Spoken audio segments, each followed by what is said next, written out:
Hello, friends. Here is a sneak peek into our biology and bioengineering summer camp.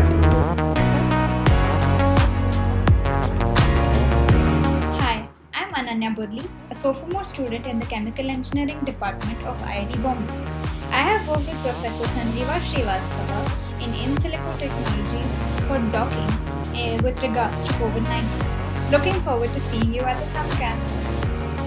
Hello everyone, this is Krishi Ashish Mantri, an undergrad student in the Department of Chemical Engineering at IIT Bombay. For the past 1 year, I have been working on the project of drug repurposing on COVID-19 using computational techniques like molecular docking. In the journey of the project, I have been a part of many research articles and papers published by the lab. Looking forward to meet you all in the Bioengineering and the Biology summer camp.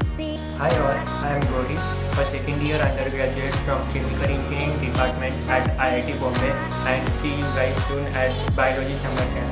Patwan, second year undergraduate student pursuing BTech in Chemical Engineering at IIT Bombay, and I have been pursuing the project of analyzing the impact of COVID-19 on male reproductive systems from past 6 months at the BBSC department at IIT Bombay. See you at the Biology